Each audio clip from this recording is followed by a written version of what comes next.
ओम नमो भगवते वासुदेवाय। ओम नमो भगवते वासुदेवाय। ओम नमो भगवते वासुदेवाय। ओम नमो भगवते वासुदेवाय। ओम नमो भगवते वासुदेवाय। श्री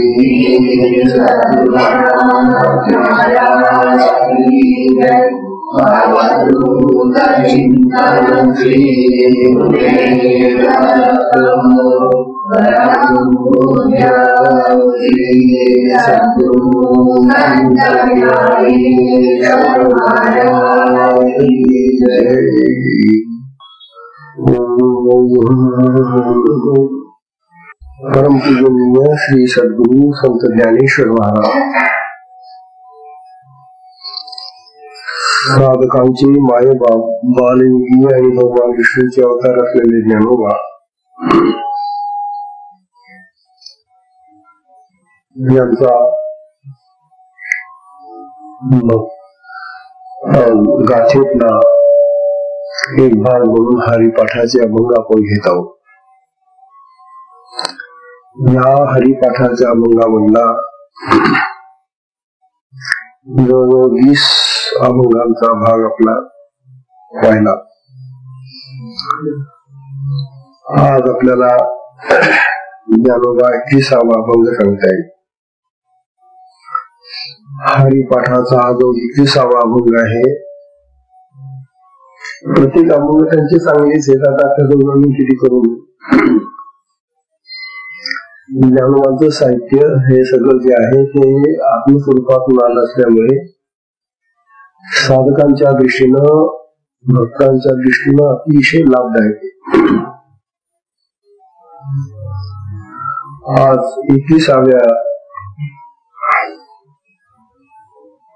त्यामध्ये ते सांगून घ्यावे पहा.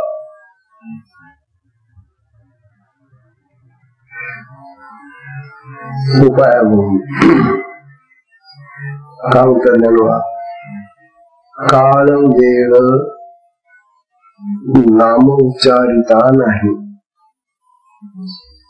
काय म्हणतात? काळ वेळ नाम उच्चारिता नाही. दोन्ही पक्षपाही उद्धरती. दोन्ही पक्षपाही उद्धरती. आता उत्तर समजून घ्यायला पाहिजे. ज्ञानोबा सांगलेले की भगवंताचं नाम घेताना, नाम उच्चारता म्हणजे नाम घेताना, नाम म्हणताना हा वेळ पाहायची गरज नाही. अमुकच वेळेला ते नाम जपलं पाहिजे, अमुकच वेळेला जपू नये असं काही नाहीये. नामाला हा प्रतिबंध नाही कुठे, अडथळा नाही कुठे, काळाचा वेळेचा. तुम्ही कोणत्याही काळी कोणत्याही समयी तुम्हाला जेव्हा सवड मिळेल, जशी मिळेल, जेव्हा मिळेल त्यावेळेला तुम्ही भगवंताचं नाव घेऊ शकता. इतर जी साधन आहेत त्यांच्यामध्ये काही काही साधनांमध्ये का वेळेचं महत्व असतं, परंतु आपली ही जप साधना जी आहे हरिनामाची, तिला ज्ञानोबा सांगतात की केव्हाही म्हणावं तुम्ही. बरं, तुला म्हणत असताना, नाम जप करताना कसं बसावं, कसं काय करावं याचाही काही नियम नाही. या साधनेला नियम नाही. आता काय करावं? हो, किती छान हो. मग किती अडथळे दूर झाले आपले. आपल्या साधनेमध्ये आसन तरी घ्यावं लागतं, आसन असलं तर पण साधना होते ना आपली. परंतु नाम घेण्यासाठी तुम्ही आसन घ्या, नका घेऊ, दगडा बसा, गादी बसा, कुठेही बसा,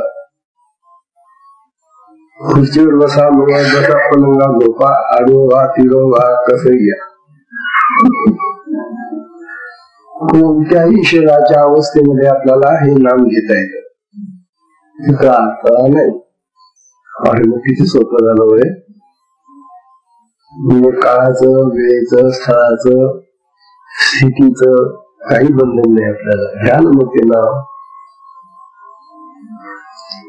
बाकी साधनांमध्ये असं नाहीये. म्हणून जाणव म्हणतात तुम्हाला काळा वेळेचं बंधन नाही, विशाल नाम घ्यावं बस. आणि हे जे तुम्ही नाम घ्याल ना, हे नाम फक्त तुम्ही तुमच्यासाठी घेता असं नाहीये. त्याचा फायदा फक्त तुझं नाम घेणार आहे त्यालाच होतो असं नाहीये. बाकी साधनांमध्ये काय आहे की त्या साधनेचा जो लाभ असतो तो फक्त तू साधना करणाऱ्यालाच प्राप्त होतो, इतरांना प्राप्त होत नाही. ते आपली साधना तशीच आहे. आपल्या साधनेमध्ये ज्या क्रिया होतात किंवा जो लाभ देतो आपल्याला, जो आनंद देतो तो फक्त आपल्यालाच आहे. आपण जर म्हटलं भगवती आमच्या घरातल्या त्या माणसांना दे ना, तू थोडसा त्यांना क्रिया दे ना, देतील का क्रिया त्यांना? म्हणून इतर साधना आणि जप साधना ही जी आहे म्हणून त्याची ज्ञानवा सांगतात ही फक्त तुमच्यासाठीच नाही आहे. मग ज्ञानवा कोणाकोणाला फायदा होतो तेवढं तरी सांगा आम्हाला. ते तुझ्या सांगतात दोन्ही पक्षपाती उद्धरती. दोन्ही पक्ष, आपल्याला दोन पक्ष आहे बरं का. पक्षांना दोन पंख असतात ना, असं केलं म्हणजे दोन्ही पक्ष असले तरच पक्ष उठतो की निवड जातो. त्याचा जर एक पक्ष नाहीसा झाला, काही खराब झाला तर त्याला उठल्याने विचारायला. आपल्या या साधनेनं दोन्ही पक्षांना फायदा होतो. दोन पक्ष कोणते आपले? प्रत्येक माणसाला दोन पक्ष आहेत. पक्ष म्हणजे दोन बाजू. कोणत्या दोन बाजू आहेत आपल्याला? दोन हात आहेत आणि बरं आपल्याला एक बापा कशी बाजू आहे, आई कशी बाजू आहे की नाही? दोन पक्ष म्हणजे आपले जे आई बाप आहेत त्या आईकडच्या लोकांनाही फायदा होतो आणि बापाकडच्या लोकांना फायदा होतो. अरे वा, नाम घेणारा मी नाम घेतोय आणि माझ्या नामाने माझ्या आईकडच्या लोकांना फायदा होऊन राहिला आणि माझ्या बापाकडच्या लोकांना फायदा होतो. दोन्ही पक्ष धरतात.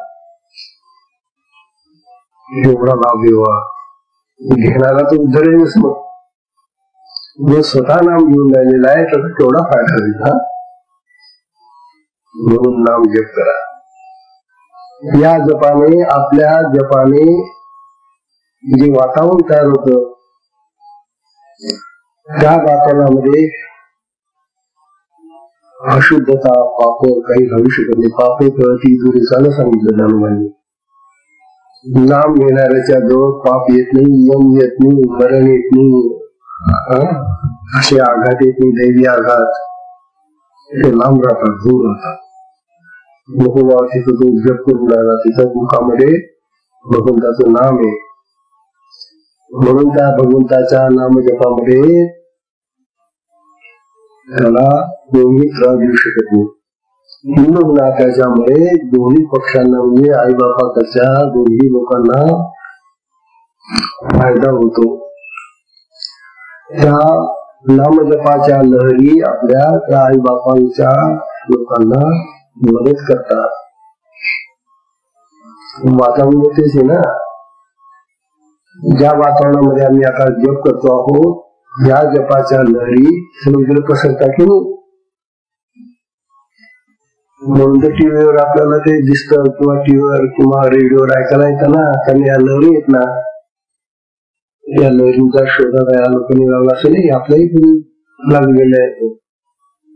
तर ह्या ज्या नामजपाच्या लहरी आहे, भगवंताच्या जपाच्या लहरी आहे, त्या आपल्या आई वडिलांच्या दोन्ही बाजूच्या लोकांना लाभ देतात, त्यांना फायदा होतो. मग काही काळाने त्यांनी समजा ते जर कधी जप करत नसेल तर त्यांना इच्छा व्हायला लागते. म्हणून जप करणं फार महत्वाचं आहे असं ज्ञानोबा सांगून राहिले. बघा, काळ वेळ नाम विचारिता नाही, दोन्ही पक्ष पाही उद्धरती. अशा प्रकारे दोन्ही पक्ष उद्धरतात, म्हणजे त्यांना फायदा होतो, त्यांना लाभ होतो. राम कृष्ण नाम सर्व दोषा हरण. काय करते नाम?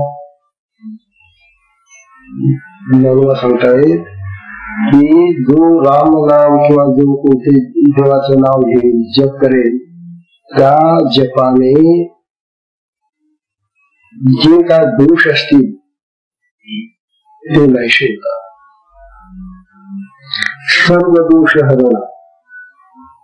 सगळ्या प्रकारचे दोष, सगळ्या प्रकारची पाप, सगळ्या प्रकारच्या चुका, जे जे काय आपल्या हातून घडलं असेल ते सगळं नष्ट होऊन जातं. इथे सोपं आपण नाम जप केला तर आपल्या हातून घडलेल्या ज्या ज्या चुका असतील, जी पाप असतील, जे जी काही घडलं असेल वाईट, ते सगळं नाहीसे होऊन जातं. नाम जपाने होणारी शुचिता, शुद्धी, पावित्र्य, मांगल्य हे भगवंताच्या त्या नामामध्ये तो जो नामी आहे, आत्मा आहे, त्याच्यामुळे घडतो. आपल्याला कळत नाही, आम्ही देवाचं नाव घेऊन राहिलो, आम्ही तर रामाचं नाव घेऊन राहिलो, आम्ही तर विठ्ठलाचं नाव घेऊन राहिलो, आम्ही तर कृष्णाचं नाव घेतोय. अरे पण राम, कृष्ण, विठ्ठल, हरी, पांडुरंग, दत्त हे सगळी जी नावं आहे ती त्या आत्म्याची नाव आहे, त्या परब्रह्माची नाव आहे ती. आणि ते परब्रह्माचं सगळीकडे पसरलेलं आहे ना.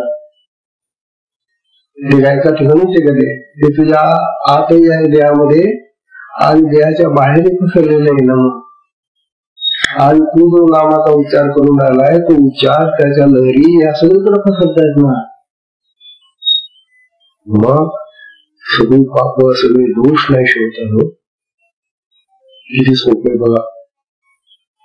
म्हणून नाम उच्चारण हे अतिशय सोपे आहे आणि पापांचं, दोषांचं हरण करणार आहे असं ज्ञानोबा स्वतः सांगले. मग ज्ञानोबा रामकृष्ण नाम सर्व दोष हरण, जड जीवा कारण हरी एक. बस. मग आता काय ज्ञानोबाने हे सांगून टाकलं बघा. ज्ञानोबा आम्ही तर जीव भावात आहोत, आम्ही तर देह भावात असतो. मी कोण? मी देह, मी मनुष्य, मी स्त्री, मी मुलगा,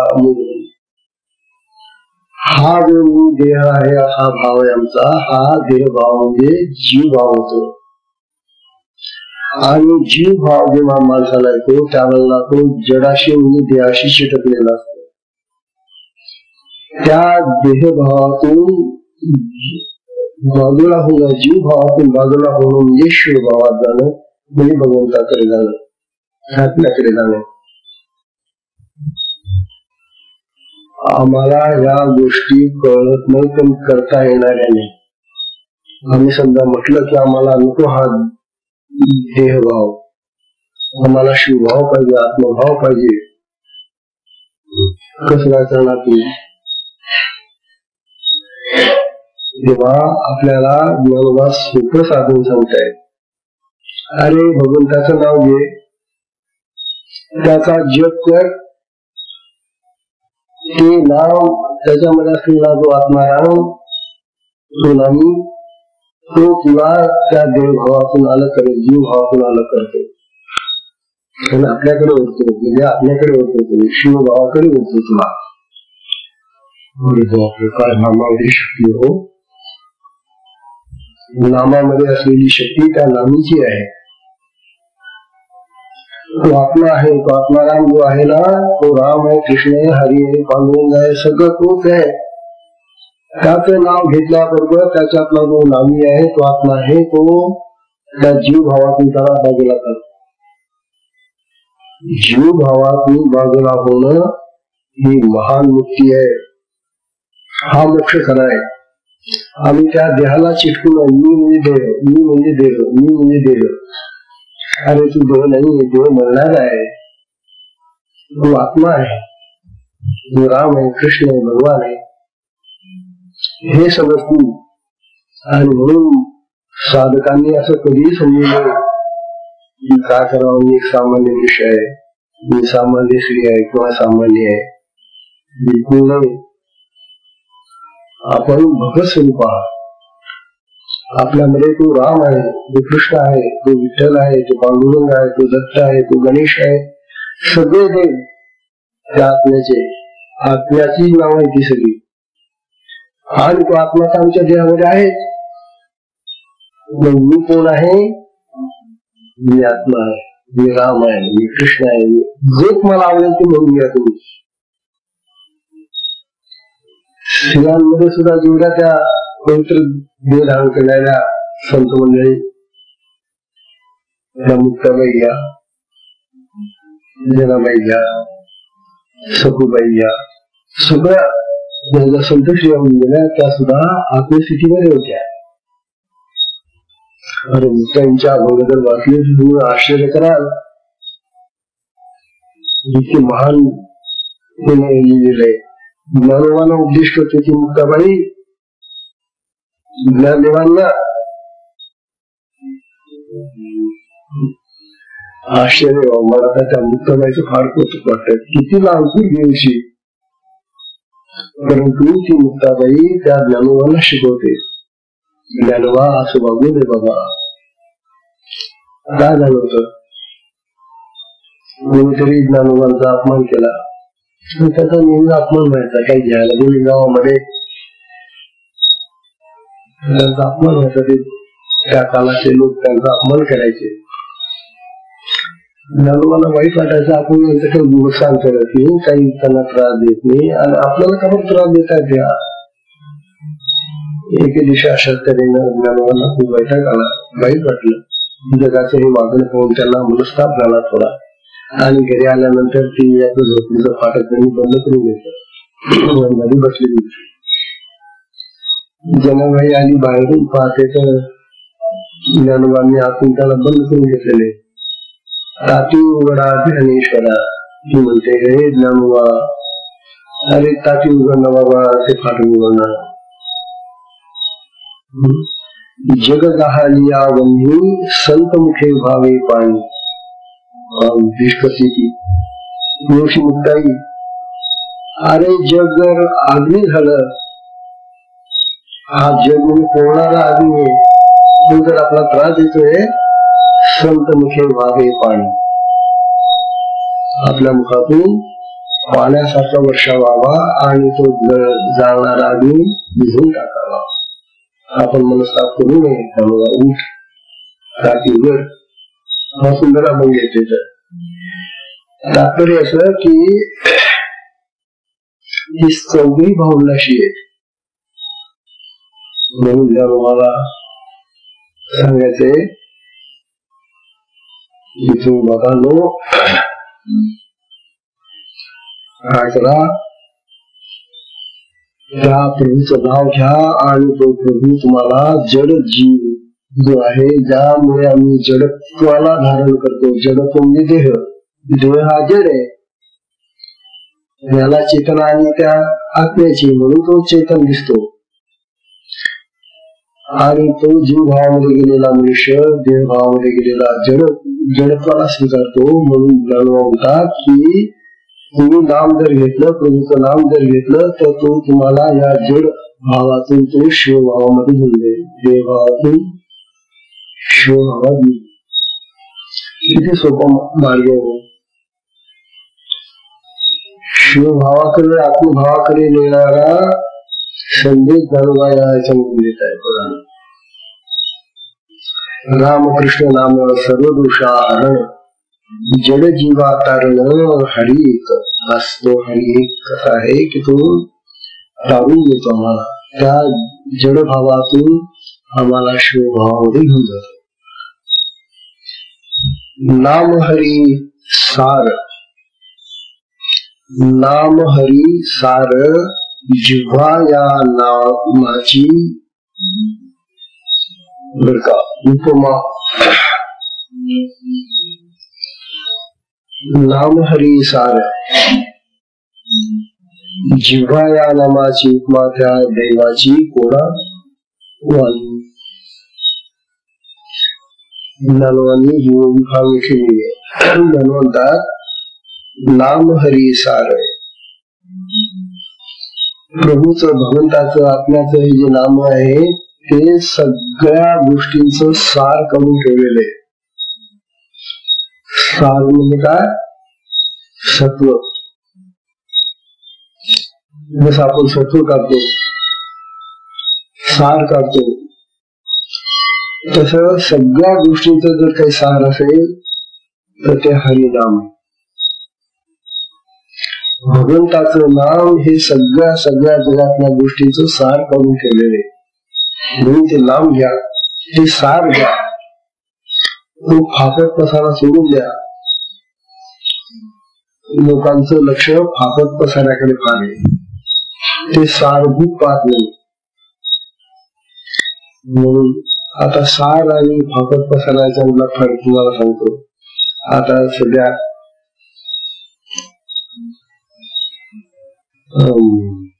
कुठली पिकं निर्माण झाली हो, काढून झाली ना ते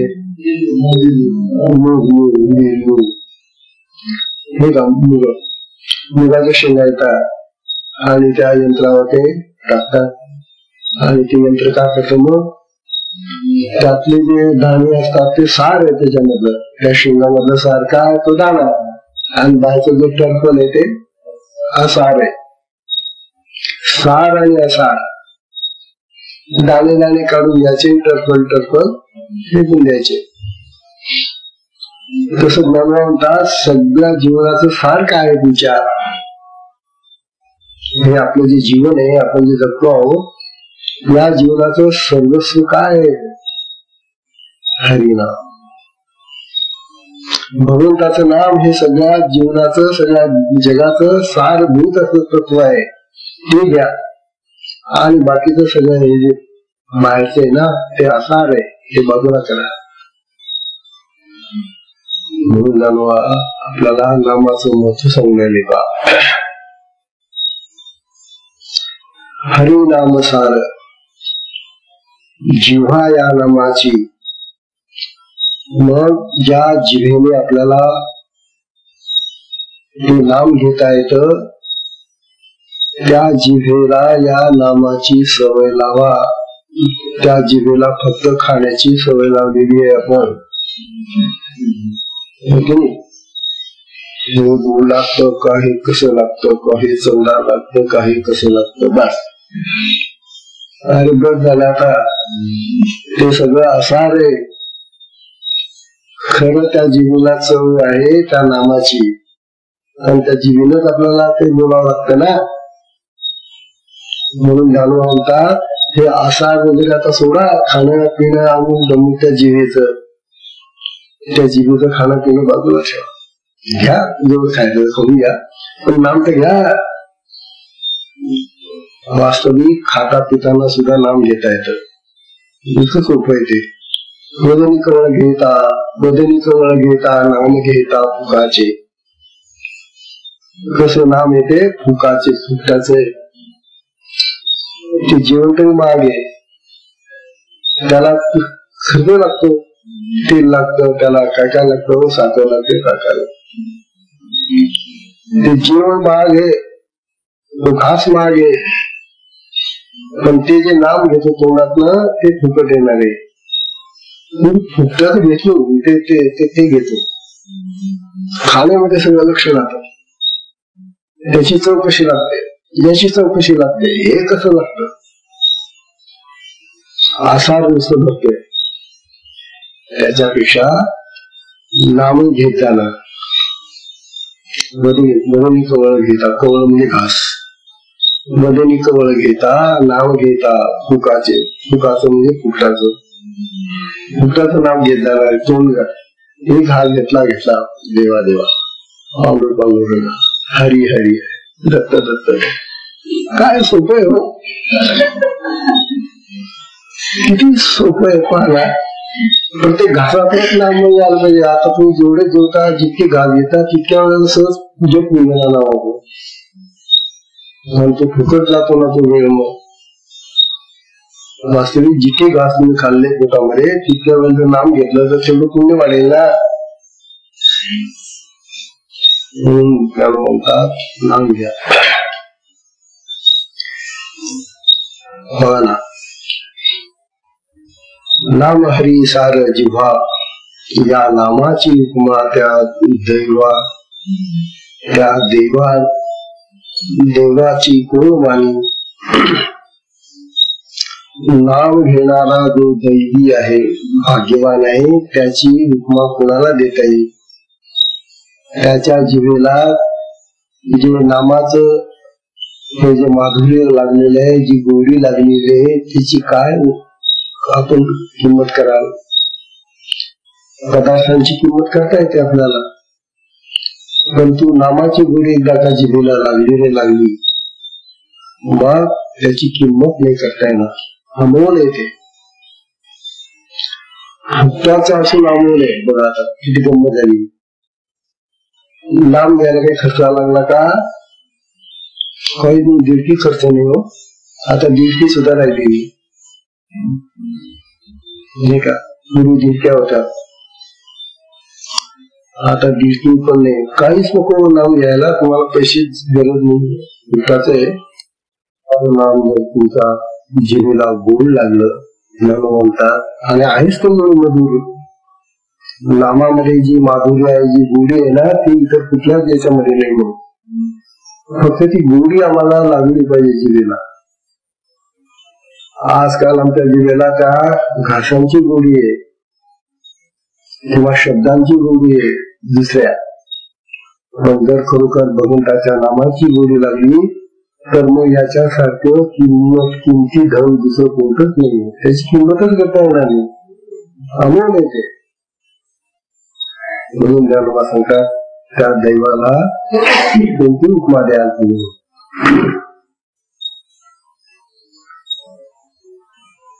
म्हणतात उपमा त्या दैवाची कोण त्याच्या त्या दैवी माणसाच्या उपमेला काय नाव द्याल तुम्ही. कोणत्या गुणांनी ते तुम्ही वर्णन कराल त्याचं. हर गुण एवढं नाम. म्हणतात नाम हरी सार जिव्हा, या नामाची उपमा त्या देवाची कोण झाली. ज्ञानदेवा सांग झाला नाम पाठ, पूर्वजा वैकुंठ मार्ग सोपा. अरे बापरे बापरे. म्हणतात ज्ञानदेवा सांग झाला नाम पाठ. ज्ञानदेवा तुझा नाम पाठ झाला बाबा. नामावर विजय मिळवला. तू अखंड नाम जप करतोय. तुझ्या मुखामध्ये तो नामाचा पाठ बसून गेलेला आहे. म्हणून जन्म अखंड जप करत असत. पूर्वजा वैकुंठ मार्ग सोपा.